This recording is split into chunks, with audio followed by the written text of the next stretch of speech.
Hey guys, welcome back to Jake and Jake at Night.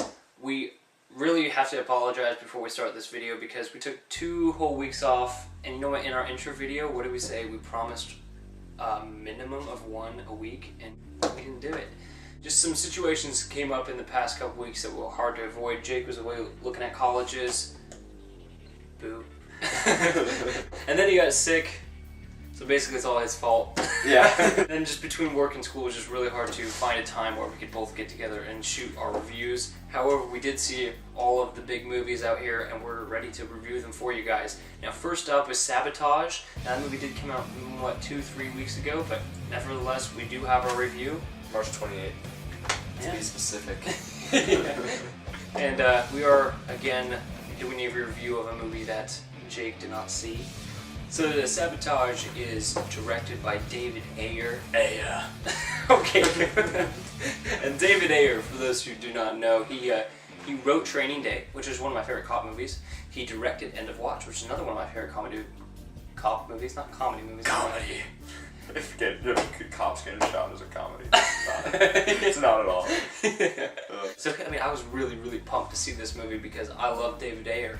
And I saw the trailer and I was like, oh, this is really cool. And I saw Arnold Schwarzenegger. And Arnold Schwarzenegger, I gotta say, I mean, he may not be the best actor in the world, but he has got a great on-screen presence and it's awesome to see him in movies. And so I was really, really, really pumped to see this. And I was really let down. Why didn't you like the movie? Well, I gotta say, the directing by David Ayer wasn't my fault in the movie.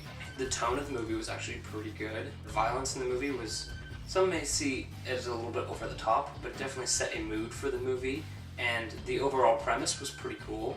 The acting, while bad for the most part, I wouldn't say atrocious, besides, I don't know the chick's name, but I'll point to her. That's that one. She was terrible. The acting, I wouldn't say it was good. It was not anywhere close to good, but it wasn't the reason that the movie was bad. The reason that the movie is bad is very, very simple. The writing. The writing is atrocious. Oh no.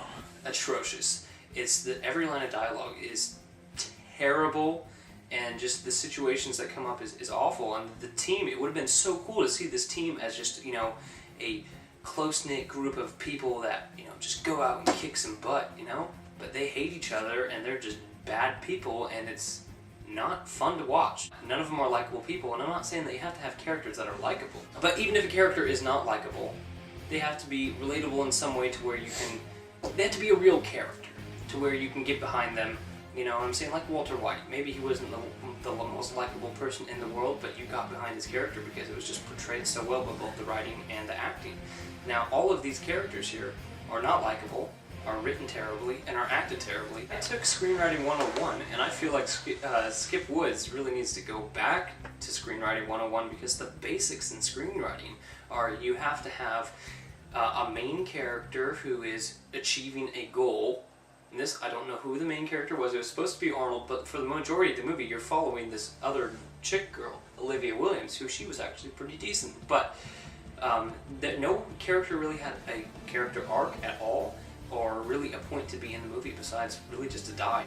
I don't know how he has survived in Hollywood because he has made some pretty terrible movies. I don't know what Fox was thinking when they're like, hey, this is the guy we want to write our X-Men movie. And what does he do?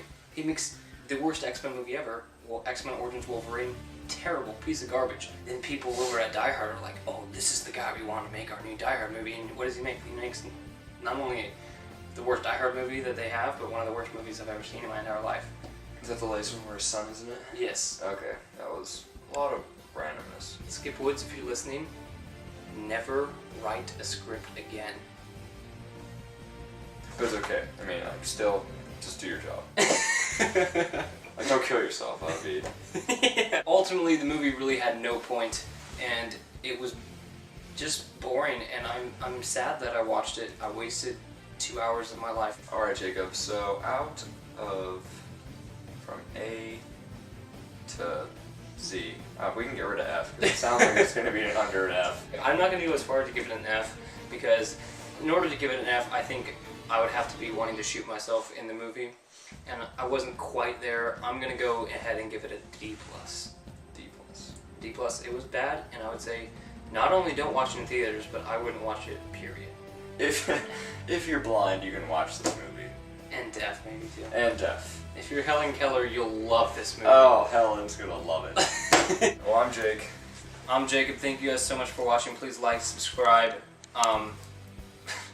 Just, I don't know. Bye. You guys are idiots.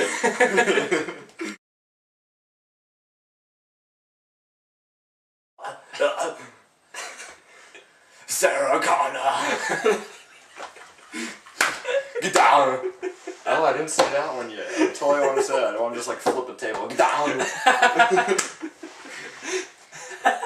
Get to the Oracle. That's not even something he says. I can't do it. I don't know if I Get to the chopper.